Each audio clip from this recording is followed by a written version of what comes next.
자, 설교 제목 한번 해봅니다. 태양은 다시 떠오른다. 한 번 더 배웁니다. 태양은 다시 떠오른다. 오늘의 설교 제목은 원래는 태양은 지고 다시 떠오른다 이렇게 잡았다가 해밍웨이의 그 유명한 소설 제목인 태양은 다시 떠오른다로 수정을 했습니다.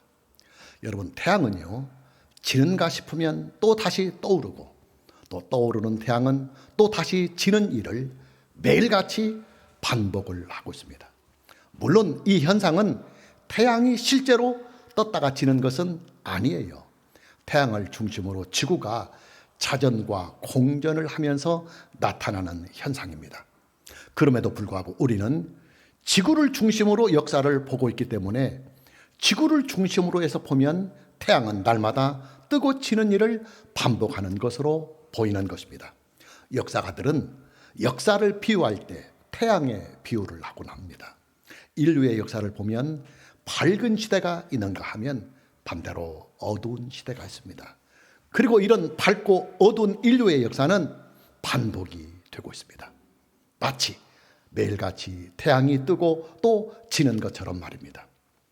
이스라엘의 역사에 태양이 서서히 저물어가고 있습니다.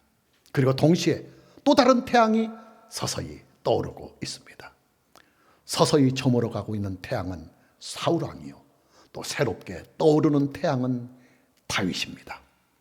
사울왕의 재위 약 20년쯤 되던 어느 날 하나님께서는 사무엘 선지자에게 이런 명을 내리십니다.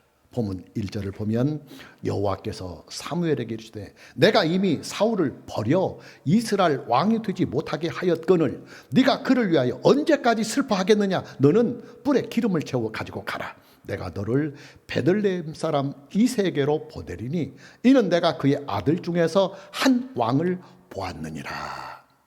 하나님께서 사무엘 선지자에게 내린 명령은 이렇습니다. 하나님께서는 사울왕을 이미 버리셨기 때문에 사울왕을 위해서 더 이상 미련을 갖거나 슬퍼하지만 말고 사울왕의 뒤를 이을 이스라엘의 제2대 왕을 준비하라고 말입니다. 하나님께서 준비하신 이스라엘의 제2대 왕이 누구냐? 우리가 잘 알고 있는 다윗입니다. 하나님께서는 사무엘 선지자에게 명을 내려서 하나님께서는 이새의 아들 중에 한 사람을 이스라엘의 제2대 왕으로 선택을 하셨으니까 하나님께서 선택하신 그 사람을 찾아서 그에게 기름을 부으라는 명령을 내리십니다. 본문 3절 말씀을 보면 이새를 제사에 청하라. 내가 네게 행할 일을 가르치리니 내가 네게 알게 하는 자에게 나를 위하여 기름을 부을지니라 그랬습니다. 하나님의 명을 받은 사무엘 선지자는 크게 당황을 합니다. 왜냐? 사울왕이 여전히 시퍼렇게 살아서 강력한 왕권을 가지고 이스라엘을 통치하고 있는 상황이었기 때문입니다. 여러분, 왕정시대에는요, 왕이 아직도 건재하게 통치를 하고 있는 상황에서 다른 사람을 왕으로 준비하는 이 일은요, 반역에 해당하는 죄입니다. 역무예요. 즉결처단입니다. 구족결멸하는 죄입니다.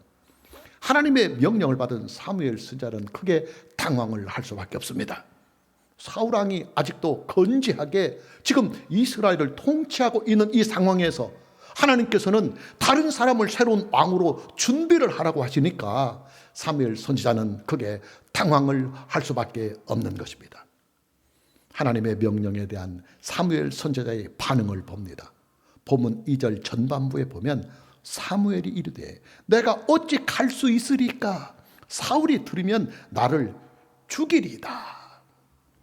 사무엘 선지자가 자기 죽음을 두려워해서 이런 항변을 하나님께 하는 것은 아니라고 봐요.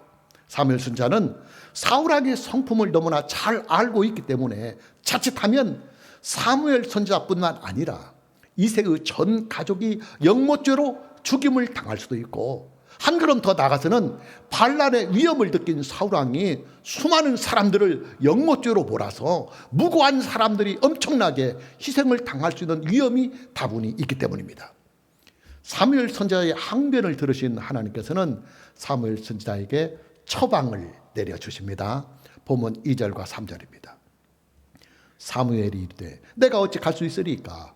사울이 들으면 나를 죽이리다 하니 여호와께서 이르시되 너는 암송아지를 끌고 가서 말하기를 내가 여호와께 제사를 드리러 왔다 하고 이새를 제사에 청하라. 내가 네게 행할 일을 가르치리니 내가 네게 알게 하는 자에게 나를 위하여 기름을 부을지니라. 자, 사무엘 선지자가 예루살렘을 방문하는 그 이유를 공식적으로는 하나님께 제사를 드리기 위한 일이라고 공포를 하라는 말씀입니다. 그 당시 사무엘 선지자는 이스라엘의 각 지역을 순회를 하면서 제사를 드리고 있었기 때문에 사무엘 선지자가 하나님께 제사를 드리기 위하여 베들레헴을 방문하는 그 일은 사울왕으로 하여금 의심을 품지 않게 만들 수 있는 합당한 명분이 될 수 있기 때문입니다. 사무엘 선지자는 하나님의 이 명령에 따라서 베들레헴을 방문합니다.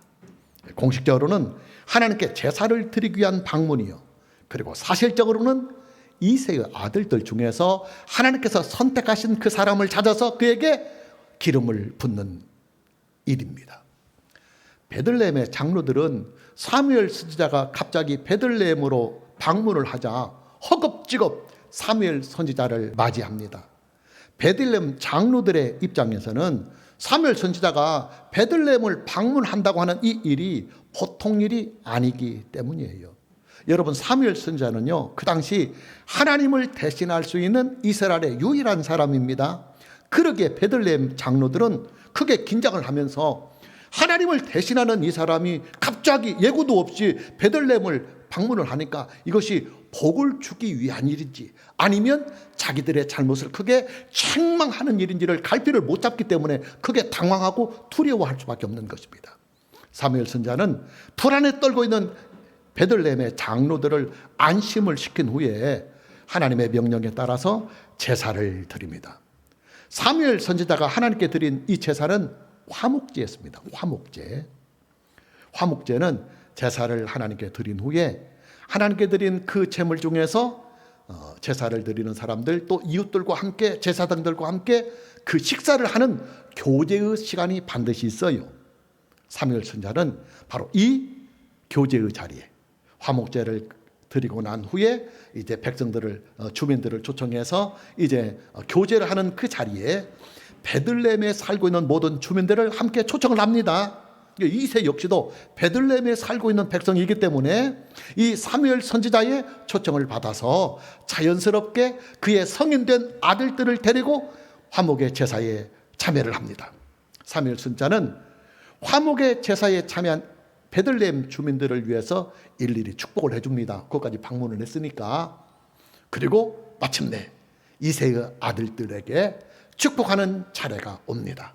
사무엘 선지자는 큰아들부터 둘째 아들, 셋째 아들 쭉 차례를 따라서 축복을 하면서 과연 이 아들들 중에서 하나님께서 선택하신 제 이스라엘의 2대 왕이 누구인지 하나님의 계시를 기다립니다. 과연 하나님께서 이스라엘의 제 2대 왕으로 선택한 사람이 누구냐 하는 것을 찾기 위해서 말입니다. 이새에게는 총 8명의 아들들이 있었습니다. 그러나 화목의 제사에 참여한 이새의 아들들은 7명 뿐이었습니다. 한 명이 제외되었습니다.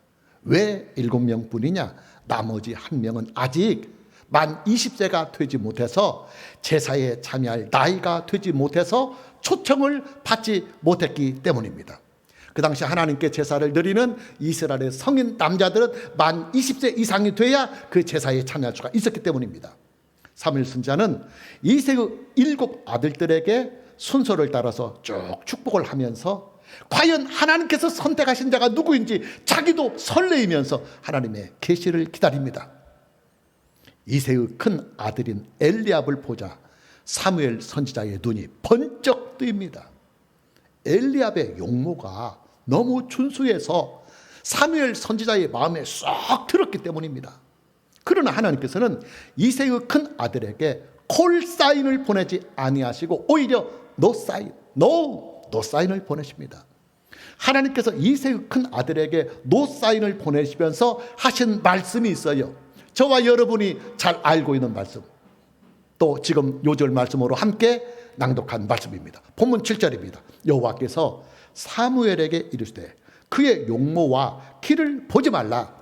내가 이미 그를 버렸노라. 내가 보는 것은 사람과 같지 아니하니 사람은 외모를 보거니와 나 여호와는 중심을 보느니라. 사무엘 선지자는 다시 차례대로 이새의 아들들을 두고 하나님께 묻습니다. 그러나 하나님의 선택은 이새의 둘째 아들에게도 없었고 이새의 셋째 아들에게도 없었고 제사에 참여한 이새의 7 아들들 모두에게 하나님의 계시는 임하지 아니하였습니다. 사무엘 선지자는 크게 다시 당황을 합니다.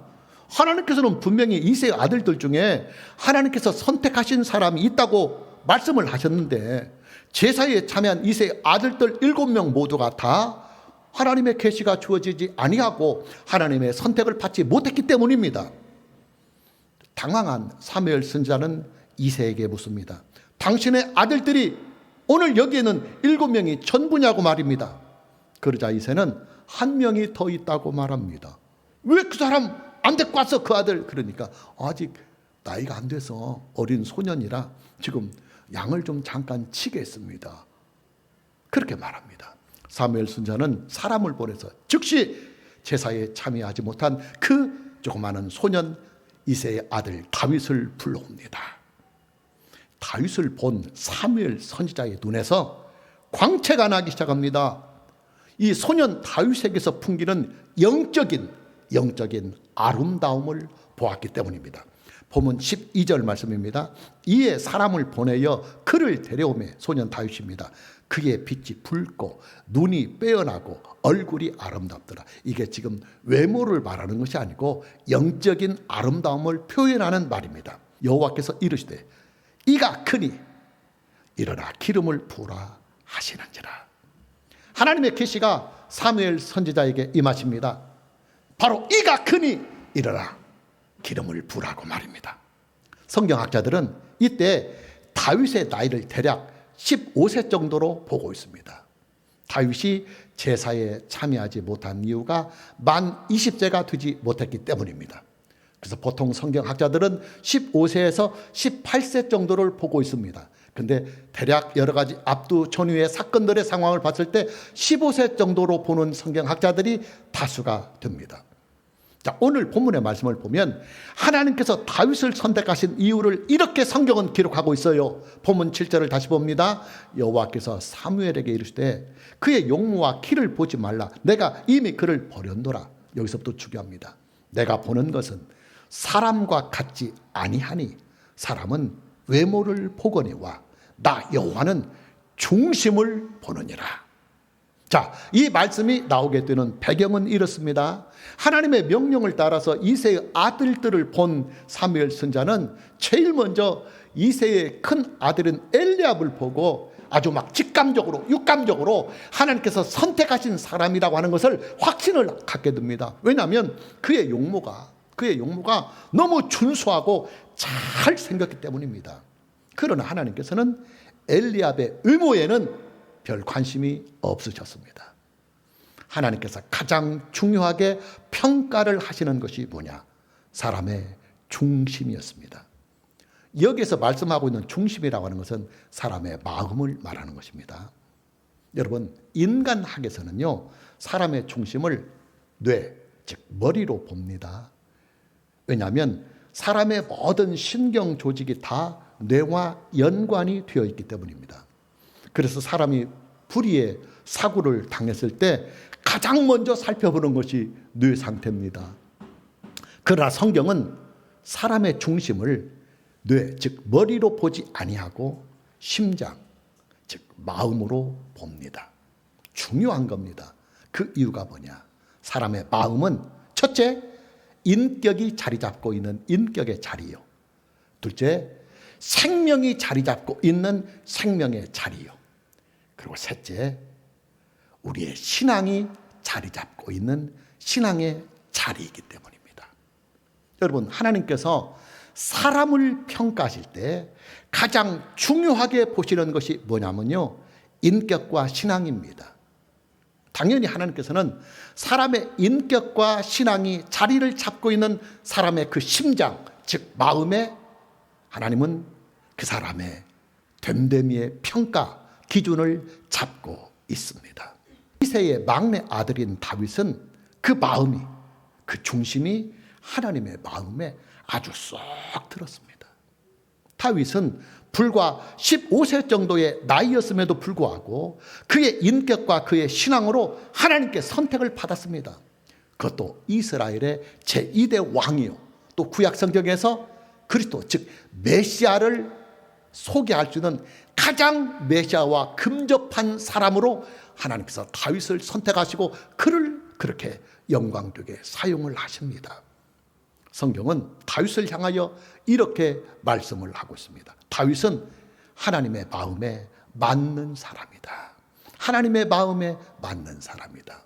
하나님의 마음에 아주 잘 들어맞는 사람이다. 성경은 그렇게 기록을 합니다. 우리가 참고절로 사도행전 13장 22절 말씀을 보면 내가 이새의 아들 다윗을 만나니 내 마음에 맞는 사람이라. 내 뜻을 다 이루리라. 여러분에게 한번 묻겠습니다. 여러분이 사람을 사귈 때 나랑 가장 잘 맞는 사람을 어떻게 고릅니까? 내 마음과 아주 잘 맞는 사람이 최고입니다. 저는 감사하게도 이런 친구가 있어요. 여러분들에게도 여러 번 말씀을 드렸지만 중학교 동창이지만 그때는 별로 친하지 못했다가 제가 잠시 인생의 삐딱선을 타고 방황을 하고 있을 때 그때 저를 도와준 친구입니다. 저는 그 친구의 전도로 예수님을 믿게 되었고 또 그 친구의 도움으로 신학대학에 진학을 했습니다. 그 친구와 약 10개월 정도를 같이 한 방을 쓰면서 지낸 일이 있어요. 그 친구의 그 월세집에서 약 10개월 동안 머물면서 제가 공부를 했었습니다. 그때 그 친구는 제게 이런 말을 자주 합니다. 야 친구야, 너랑 나랑은 마음이 아주 잘 맞는 친구다. 내 것이 네 것이고 네 것이 내 것이니까 우리 물질 가지고 내 것이다 네 것이다 가리지 말고 함께 나눠 쓰자. 내 것처럼 다 함께 나눠 쓰자. 그 친구는 지금도 여전히 저랑 마음이 아주 잘 맞습니다. 서로 눈치만 봐도 그냥 마음을 훤히 읽을 수가 있어요. 동시에 그 친구와 저는 너무나 마음이 잘 맞으니까 무슨 부탁을 하면 이유를 따지거나 묻거나 하지 않아요. 그냥 묻지 않고 무조건 오케이, 콜사인입니다. 하나님과 다윗의 관계가 바로 이런 관계입니다. 하나님과 다윗은 서로 마음이 아주 잘 맞는 관계였어요. 그러기에 하나님께서는 안심을 하고 다윗을 이스라엘의 제2대 왕으로 선택을 하신 것이요. 그리고 한 걸음 더 나아가서 다윗을 메시아의 샘플로 삼으신 것입니다. 다윗도 마찬가지입니다. 다윗은 항상 그 마음이 하나님께만 있었습니다. 하나님께서 기뻐하시고 하나님께서 원하시는 그 일들을 찾아서 하나님의 마음을 아주 시원하게 해드렸습니다.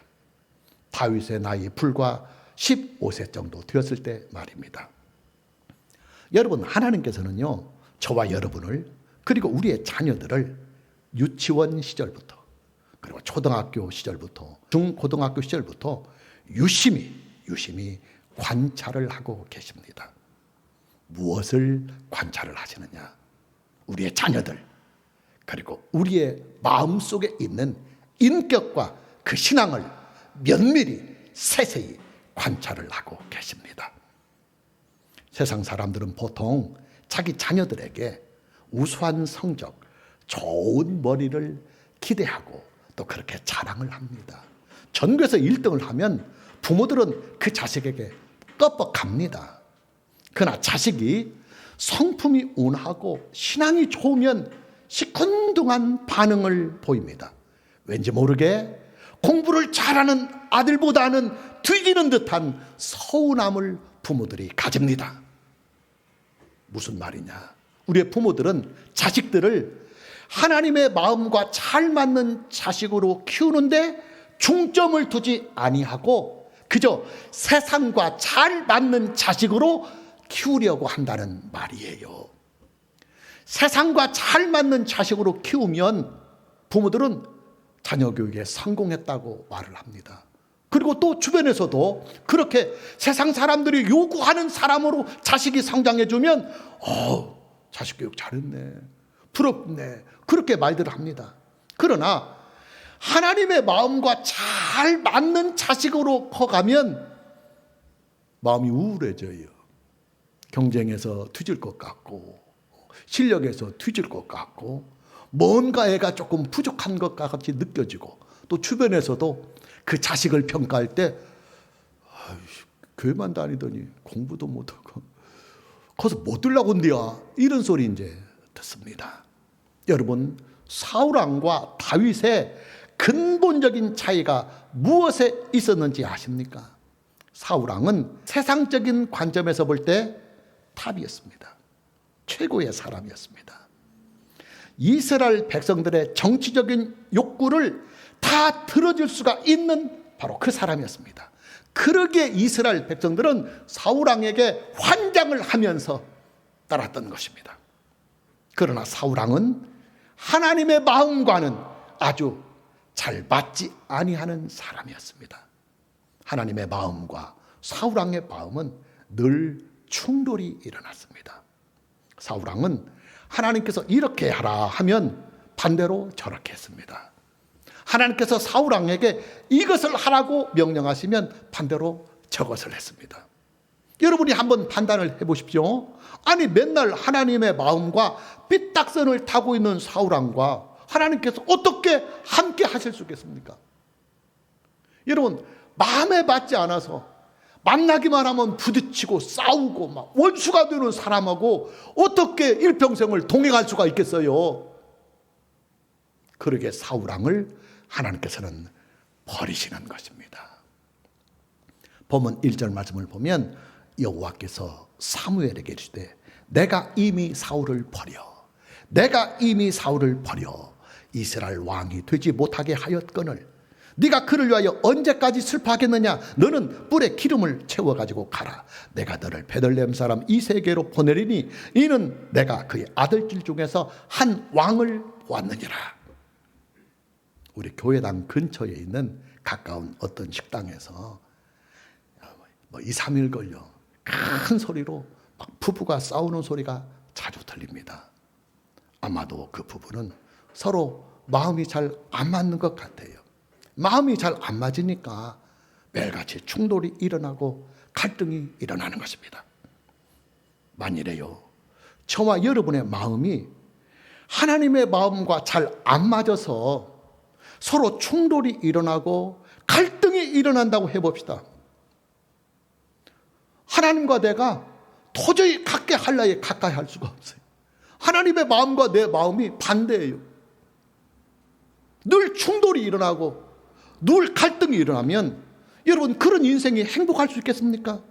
그런 인생이 하나님께 축복을 받을 수 있겠습니까? 저와 여러분의 인생이 축복을 받으려면 하나님의 마음과 우리의 마음이 서로 잘 맞아야 합니다. 저와 여러분의 인격과 저와 여러분의 그 신앙이 하나님의 마음에 좀 잘 맞아야 합니다.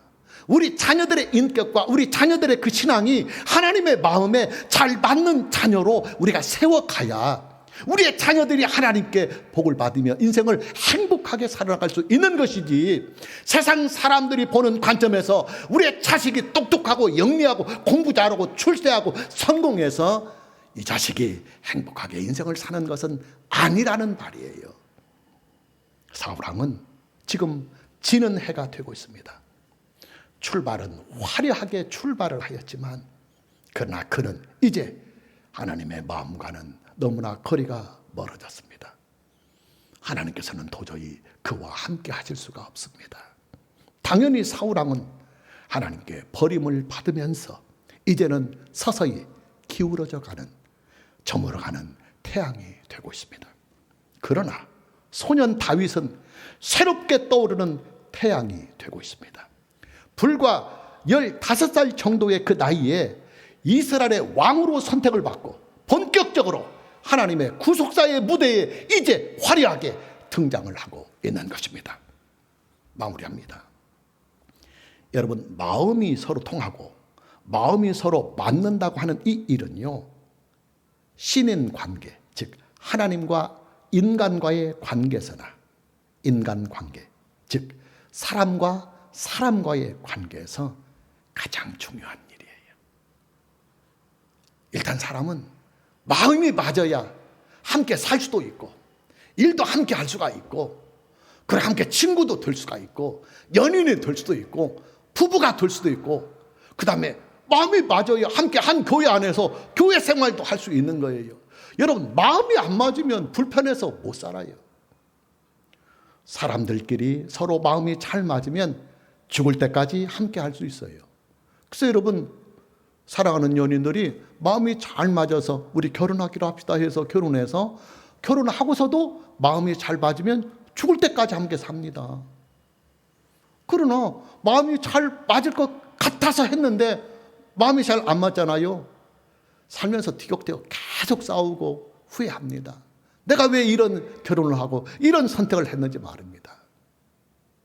그래서 사람과 사람끼리의 마음이 잘 맞는 사람을 만나면 그 사람과는 죽을 때까지 함께 할 수 있습니다. 그리고 하나님과 사람의 마음이 잘 맞으면 죽을 때까지 뿐만이 아니라 영원히 하나님과 함께 할 수 있습니다. 이 땅에서 뿐만 아니라 영생하는 하나님의 나라에서 하나님과 내 마음이 너무나 잘 맞아서 그냥 궁짝이 잘 맞으니까 하나님께서 늘 가까이 두고 싶어 하고, 그리고 늘 하나님께서 가장 먼저 생각이 나고, 가장 먼저 뭔 일을 하려면 야, 너 좀 이리 와. 그래서 그 사람을 찾고, 또 하나님께서 뭔가 좋은 것을 주시려 하면 가장 먼저 생각이 나는 거예요. 내가 가장 마음에 잘 맞는 사람. 다윗이 바로 그런 사람이었어요. 성인이 돼서 아닙니다. 불과 15살 정도의 이 소년의 나이의 말입니다. 왜? 그의 중심, 즉 그의 인격과 그의 신앙이 하나님의 마음에 너무 잘 들어맞았다는 것입니다. 오늘 저와 여러분 모두에게 마음이 잘 맞는 사람을 만나는 이 복이 있기를 주님의 이름으로 축복합니다. 이 복이에요. 내가 선택한 어떤 사람이 마음이 맞을 줄 알았는데 마음이 안 맞으면 참 이거 정말 인생 고역입니다. 그리고 또 한 가지보다 더 중요한 것, 하나님과 여러분의 마음이 잘 맞아서 하나님께서 마음의 합한 자를 찾아서 은혜와 복을 주시며 그를 크게 사용해 주시는 이 놀라우신 은혜가 금년 2025년, 그리고 남은 인생, 그리고 여러분의 당대와 여러분의 자손, 여러분의 후대에 영원히 있기를 주님의 이름으로 축복합니다. 찬양합니다.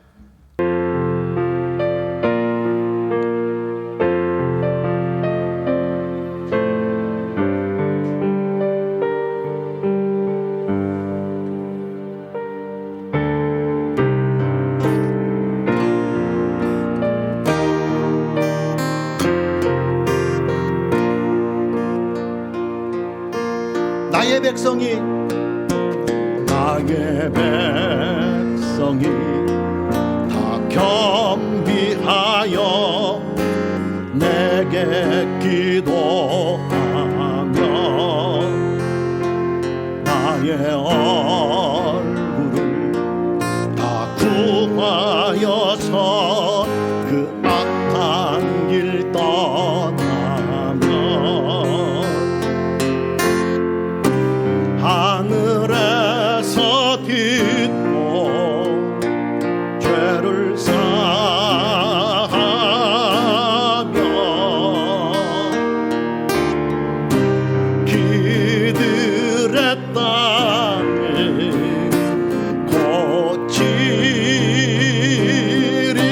고치리라. 아버지여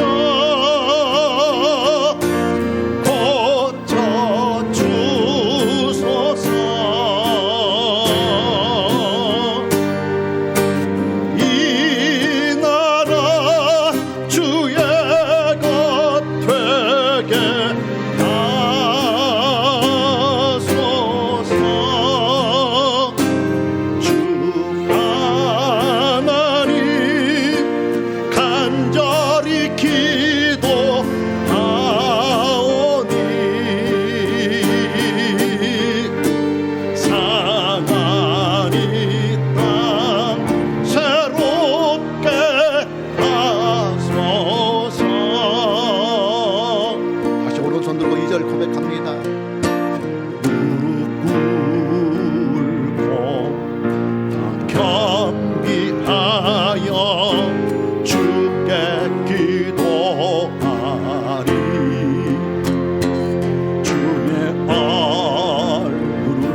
죄를 사하며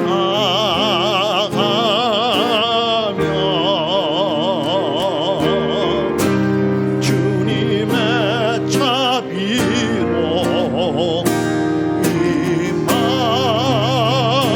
임하소서. 아버지여 고쳐 주소서. 이 나라 주의 것 되게 하소서. 주 하나님 간절히 기도하오니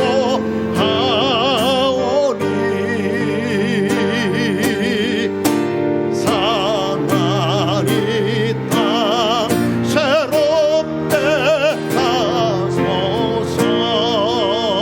다시 1절 고백합니다. 나의 백성이 다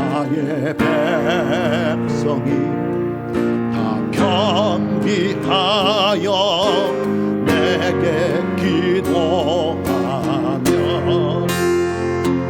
나의 얼굴을 다 구하여서 그 악한 길 떠나며 하늘에서 듣고 죄를 사하며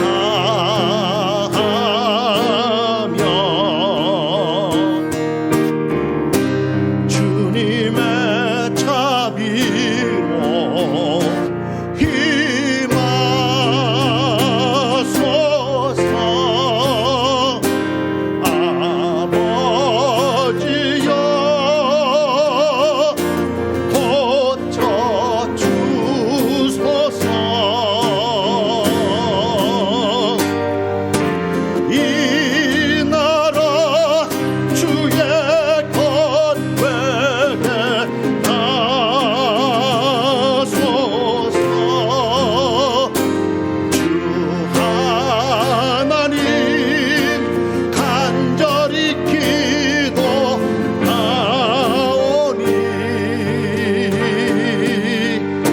사나이 땅 새롭게 두 손 높이 들고 아버지여